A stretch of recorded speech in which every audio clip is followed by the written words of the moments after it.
আসসালামু আলাইকুম। সবাই কেমন আছেন? আই হোপ আপনারা সকলেই ভালো আছেন। আপনাদের সকলকে তানভীর এফএম এর পক্ষ থেকে জানাই আন্তরিক শুভেচ্ছা এবং অন্তরের অন্তরস্থল থেকে স্বাগত। তো আজকে আমাদের এই ঘটনাটি আমাদের বলে শোনাতে চাচ্ছেন আমাদের অনন্ত ভাই।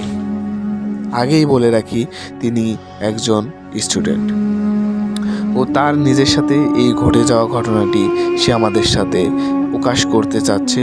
তো আমরা দেরি না করে চলেন আমাদের মূল ঘটনায় চলে যাই। তো অনন্ত ভাই, আপনি শুরু করেন। আসসালামু আলাইকুম। তানভীর এফএমকে অসংখ্য ধন্যবাদ আজকের পর্বে আমাকে ডেকে নেওয়ার জন্য। আমি আপনাদের মধ্যে শেয়ার করব আমার সাথে ঘটে যাওয়া এক গ্রীষ্মের ভয়ঙ্কর দিনের কথা। দিনটি ছিল শুক্রবার। নামাজের পরে বাসায় এসে বসে আছি।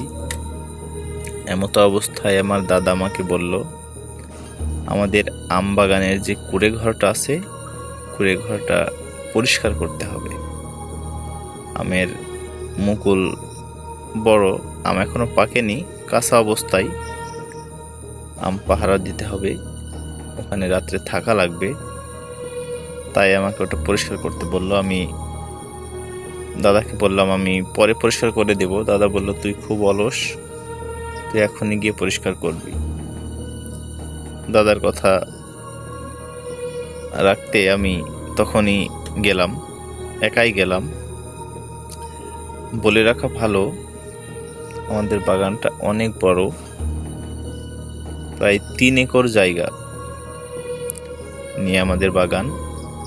বাগানের দক্ষিণ পাশে আমাদের গ্রামের কেন্দ্রীয় গোরস্থান এবং উত্তর পাশে একটি বড় দিঘি। আমি কুড়ে ঘরটায় মাচানের নিচে ঝাড়ু দিচ্ছি, এমন টাইমে আমারই এক চাচাতো বোন, বয়স 15 থেকে 16, অনেক সুন্দর চেহারা, সে এসেছে। একটি বেনারসি শাড়ি, হাতি গলায় সব জায়গায় স্বর্ণ অলংকার। আমি তার দিকে তাকিয়ে হতভম্ব হয়ে গেলাম। এই বাগানের মধ্যে দুপুর বেলায় এ কোথা থেকে আসলো? আমাকে বলল, ভাইয়া, তোমাকে আমি কয়েকদিন খুঁজছি।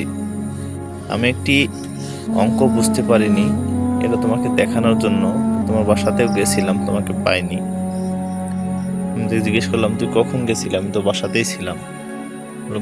গতকাল বিকেলে গিয়েছিলাম, কিন্তু তোমাকে আমি পাইনি। তো আমার দাদা আমাকে বলছিল, তুই কুড়ে ঘরে যাই পরিষ্কার কর, আমি তোর পিছনেই আসছি।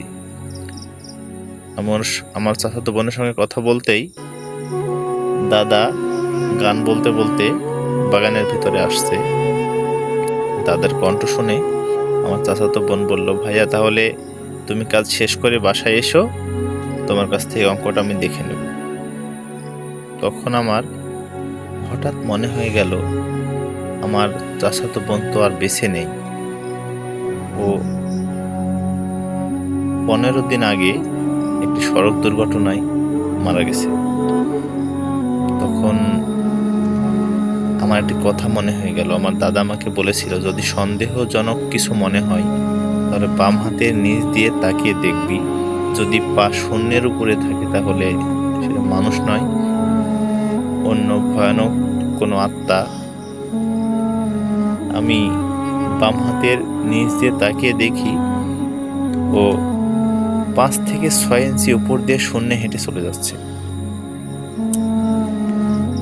ও চলে যাওয়ার পরে দাদাকে আমি সব ঘটনা খুলে বললাম। দাদা আমার বড় দাদার কাছে আমাকে নিয়ে গেল ঝাড়ফুঁক দেওয়ার জন্য। ঝাড়ফুঁক দিল। আমি যদিও ততটা ভয় পাইনি। সেদিন দিন পেরিয়ে সন্ধ্যার পরে 8টা বাজে, তখন আমাকে দাদা বলল, তুই তোর ফ্রেন্ড সাথে নিয়ে বাগানে যা, আমিও আসবো। আজকে রাত থেকে বাগান পাহারা দিতে হবে। আমি আমার একটি ফ্রেন্ড তামজিদকে নিয়ে গেলাম। যাওয়ার পর বসে আড্ডা দিচ্ছি, হঠাৎ তামজিদের আব্বু ফোন করলো। তার বাসায় কি একটা সমস্যা হয়েছে, তাই তামজিদ তাড়াহুড়ো করে আমার কাছ থেকে চলে আসলো। আমি তখন বাগানে একা বসে বসে দিনের কথাটাই ভাবছি, আজকে আমার সাথে যে ঘটনাটা ঘটেছে। ভাবতে ভাবতে আমি বাম সাইডে তাকিয়ে দেখি আমার বন্ধু দীপক। আমি ওকে দেখে একটু চমকে উঠলাম, কারণ আমার সঙ্গে তো তামজিদ ছাড়া কেউ আসেনি। আমি বললাম, দীপক তুই এখানে কখন আসলি? বললো, এই তো আসলাম, কিন্তু একটু দরকারে আসলাম। আমরা তো অনেক দিন ডাব খাইনি।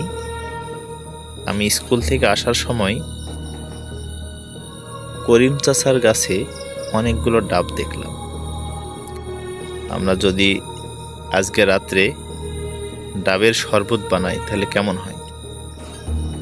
হ্যাঁ, ভালো হয়। তাহলে সব ফ্রেন্ড আসুক, এখানে তো ওরা আসবে, তখন আমরা গিয়ে পারবো। তখন বলল, না, আমরা দুজন পেয়ে নিয়ে আসি, ওরা আসলে তখন ডাবের শরবত বানিয়ে খাওয়া যাবে। তখন প্রায় রাত 11টা বেজে গেছে। আমি আমার বন্ধুকে বললাম, আচ্ছা ঠিক আছে, চল যাই। আমি ওর পিছু পিছু যাচ্ছি,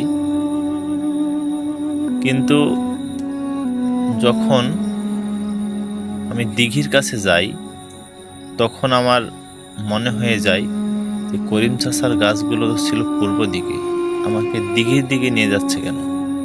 আমি তখন দীপককে বললাম, দীপক এদিকে যাচ্ছিস কেন? করিম দাদার গাছ তো পূর্ব সাইডে। সে বলল, এখানে কিছু গাছ আছে, তুই আমার সঙ্গে আয়। আমি ওর পিছন পিছন যাচ্ছি। আমার ফোন বেজে উঠল। আমি ফোনটা হাতে নিয়েই দেখি দীপকের ফোন। দীপক আমার সামনে হেঁটে যাচ্ছে, ওর হাতে কোনো ফোন নেই, কিন্তু আমার ফোনে দীপক ফোন দিল। ও সামনে যাচ্ছে, আমি দীপকের ফোনটা রিসিভ করে দীপক আমাকে বলে উঠল, বন্ধু তুই কোথায়? আমি তো তোর কুড়ে ঘরে বসে আছি। তখন আমার গা ভারী হয়ে আসলো। দীপক হেঁটেই চলেছে। ফোনটা রেখে আমি হতভম্ব, আমি কার সাথে কোথায় যাচ্ছি। তখন হঠাৎ দীপক, আমার সামনে যে দীপক, সে আমার দিকে পিছন ঘুরে তাকিয়ে একটি অট্ট হাসি দিয়ে আমার দিকে তাকিয়ে চলে আসছে।